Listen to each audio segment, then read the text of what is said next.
Você gostaria de brilhar como um astro? Carta aos Filipenses capítulo 2, versículo 15. Primeira parte. Comentário de Mari Persona.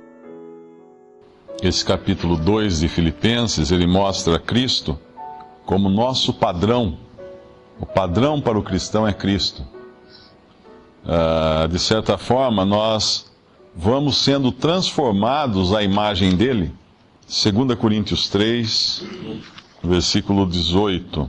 Mas todos nós, com cara descoberta, refletindo como um espelho a glória do Senhor, somos transformados de glória em glória na mesma imagem, como pelo Espírito do Senhor. Então existe esse aspecto da transformação do crente na imagem de Cristo.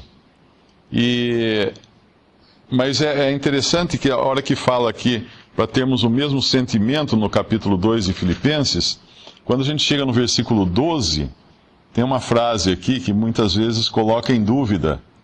Alguns ficam em dúvida por causa dessa frase no versículo 12. De sorte que, meus amados, assim como sempre obedecestes, não só na minha presença, mas muito mais agora na minha ausência, assim também operai a vossa salvação com temor e tremor, porque Deus é o que opera em vós, tanto o querer como o efetuar, segundo a sua boa vontade. O que poderia ser operar a minha salvação? A impressão que dá é que eu tenho que fazer alguma coisa para ser salvo. Existe alguma obra, seria mais ou menos obrai a vossa salvação. Mas na realidade o sentido aqui é outro. É mais ou menos como um fazendeiro que compra um trator para produzir frutos na sua fazenda, para ter uma colheita. O trator ele já tem. O trator está ali. Está ali o trator abastecido, com motor, com tudo, pronto para arar a terra. Mas é preciso que ele opere esse trator. Ou seja, ele coloque esse trator para funcionar na prática. O trator ali só não vai produzir fruto nenhum. Ele precisa então operar esse trator, operar essa máquina. Nós temos a salvação. Nós temos tudo que diz respeito à vida e piedade. Nós temos o Espírito Santo habitando em nós. Nós temos agora não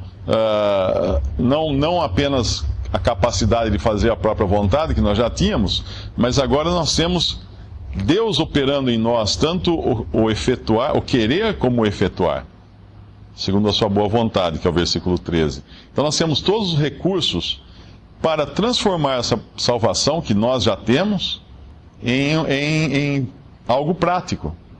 Fazermos dela algo que produza frutos para o Senhor, sabendo que tudo isso também virá dele e será por intermédio dele, será com o poder dele, pelo querer dele e pela energia que nós recebemos que vem de Deus.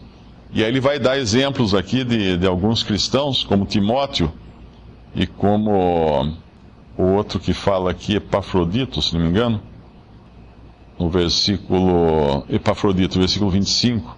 Dois cristãos, um que Timóteo, que mostra alguém que cuida de outros. A impressão que dá aqui é de uma pessoa com dom de pastor, no versículo 20, porque a ninguém tenho de igual sentimento que sinceramente cuide do vosso estado. E um outro aqui que ele chama de cooperador e companheiro nos combates, que é Epafrodito. Aparentemente é alguém que estava lado a lado com Paulo e sofria as mesmas perseguições, as mesmas dificuldades que o apóstolo sofria na linha de frente da obra do Evangelho. Nós vamos e também providenciando, para que Paulo não tivesse necessidades. É mais ou menos aqui, talvez, uma pessoa que viajasse com ele, ajudando nas suas necessidades pessoais, nas suas coisas básicas, e também servindo para levar a ajuda que irmãos endereçavam a Paulo, como parece ser o caso aqui também. Então esses são exemplos de pessoas que tinham a salvação e também operavam a sua salvação, ou seja, não deixavam a sua salvação, ou tudo aquilo que tinham recebido de Deus, parado, né? Como inerte e sem qualquer utilidade. Nós podemos ter todo cristão que creu em Cristo como seu Salvador, ele pode ter a sua alma salva pelo sacrifício de Cristo, mas a sua vida perdida por não colocá-la nas mãos de Deus para ser útil a Deus, a sua obra, aos irmãos e tudo mais. O versículo 15 nos fala, tem uma palavra aqui interessante, essa palavra astros. Se eu perguntar a alguém quais são os principais astros e estrelas no mundo hoje, provavelmente a primeira recordação que isso traz é pensar em Hollywood, é pensar nos grandes artistas, nos grandes cantores, compositores. Falamos muito de astros e estrelas como pessoas que são referência para nós nesse mundo. E de fato a palavra procede, porque quando Deus colocou os astros e estrelas na expansão dos céus, lá em Gênesis capítulo 1, o objetivo desses astros e estrelas, como o sol, a lua, as estrelas, era de fazer separação entre o dia e a noite e guiar também. Era o sentido de governar, de serem referência para a criação. Então nós vamos dormir quando o sol se põe, o astro, que é o sol, se põe, nós vamos dormir. O sol não precisa fazer nada, ele está lá. Mas quando ele se esconde no horizonte, nós vamos dormir. Quando ele sai do horizonte, desponta de manhã, nós acordamos. A lua, ela também tem sua influência nas marés, ela faz a água subir ou descer. Ela faz nascer mais criança, né? A gente sabe que tem até influência de lua, né? Quando a mulher vai dar à luz, que existem influências da lua sobre a nossa vida na Terra, que são fortes. Um astro que consegue fazer o mar subir ou descer, efetivamente vai mexer também com muitas coisas na Terra, né? Até plantio, essas coisas, muitos que plantam, né? Eles procuram saber a fase da lua, tem toda uma série de coisas aí. Então esses astros governam, esses astros são referências, esses astros são pontos cardeais para nós. E Deus colocou esses astros no céu, lá em Gênesis. E aqui o apóstolo fala para nós resplandecermos como astros no mundo. Deus colocou o homem como um astro no Éden. Por quê? Porque ele era a cabeça de toda a criação.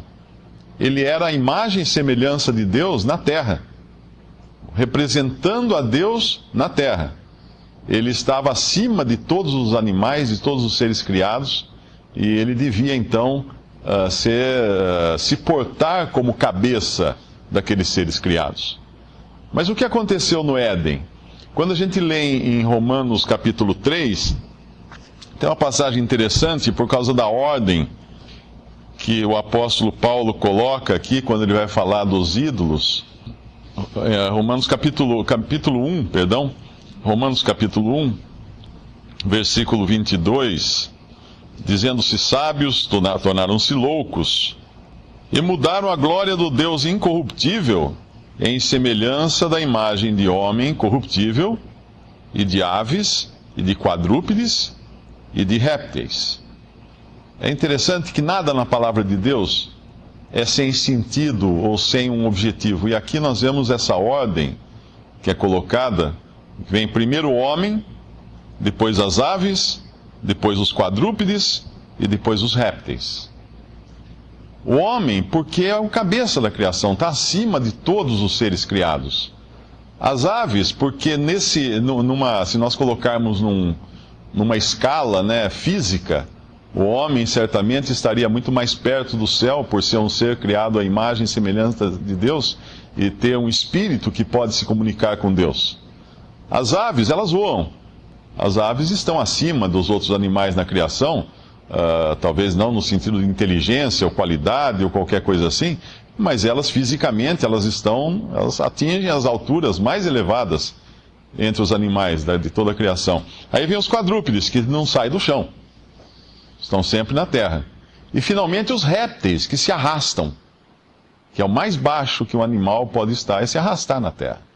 Agora, quando nós pensamos que esse homem que foi criado para ser cabeça da criação, para ser um astro no mundo, para brilhar diante de todos os outros seres criados, ele cai, como nós sabemos a história lá no Éden, ele é subjugado por um réptil, que foi justamente numa serpente que Satanás se transfigurou para enganar o homem. O homem foi enganado, se nós pensarmos no sentido animal, né, da coisa, pela criatura mais rastejante e mais baixa nessa escala, um réptil. Ele se deixou levar pelo mais baixo.